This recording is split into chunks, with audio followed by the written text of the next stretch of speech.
Plant FAQs, Acanthus Whitewater. Acanthus Whitewater, FAQs for gardeners. Hi there, Furbu here. Acanthus Whitewater, also known as bear's breeches, has become a favorite in my garden. It's a stunning perennial with a unique combination of architectural form and beautiful blooms. Let's delve into some of the most common questions I get about this captivating plant. See more 29 species in genus Acanthus at monsteraholic.com. What is Acanthus Whitewater? Acanthus Whitewater is a herbaceous perennial belonging to the Acanthaceae family. It boasts stunning variegated foliage, a mesmerizing mix of ivory white and green. The architectural interest comes from its tall, upright flower spikes that bloom in summer, boasting creamy white flowers with a hint of pink. Acanthus Whitewater versus other Acanthus varieties. There are several Acanthus varieties, each with its own charm. Here's a quick comparison with its close relative, Acanthus mollis, sea holly. Foliage. Acanthus Whitewater features the captivating white variegation, while Acanthus mollis has solely green leaves. Flowers. Both varieties have tall flower spikes, but Whitewater's blooms are creamy white with a pink blush, while sea hollies are a deeper lavender. Light. Whitewater prefers full shade to partial shade, while sea holly tolerates full sun better. Height. Both varieties typically reach around 4 feet in height. Ultimately, the choice between these two depends on your desired aesthetic and light conditions in your garden. How to grow Acanthus Whitewater. Planting Acanthus Whitewater is a breeze. Here's what you need to know. Timing. Plant in early spring or fall when the soil is cool and moist. Location. Choose a spot with full shade to partial shade. In cooler climates, it can tolerate some full sun exposure. Soil. Acanthus Whitewater is adaptable to most soil types, but well-drained soil is crucial. If your soil is heavy clay, amend it with sand or grit to improve drainage.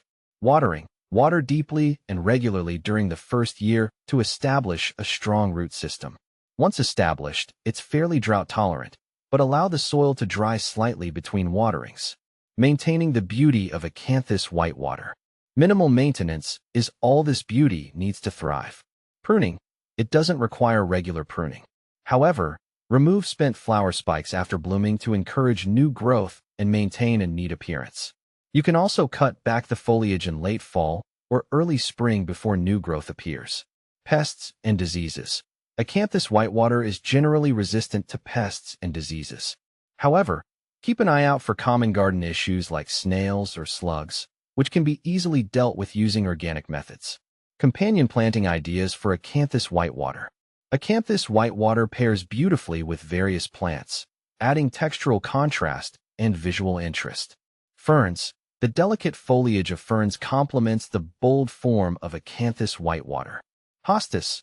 Their shade-loving nature and vibrant green foliage create a harmonious partnership. Astilbes. Their graceful plumes of flowers add a touch of elegance alongside Acanthus Whitewater's architectural form. Heuchera. Coral bells. The colorful foliage of Heuchera adds a pop of color and complements the variegated leaves of Acanthus Whitewater. Experimenting with different combinations allows you to create a stunning focal point in your garden. Troubleshooting common Acanthus Whitewater issues. While generally problem-free, here are a couple of things to watch out for. Floppy foliage. This can be a sign of overwatering. Ensure proper drainage and adjust your watering habits accordingly. Lack of blooms. Insufficient light can hinder flowering. If planted in too much shade, relocate it to a spot with more sunlight. By addressing these issues promptly, you can keep your Acanthus Whitewater thriving and blooming beautifully. I hope this comprehensive FAQ has given you a better understanding of Acanthus Whitewater. With its low maintenance needs and captivating beauty, it's sure to become a treasured addition to your shade garden. If you have any further questions, feel free to reach out.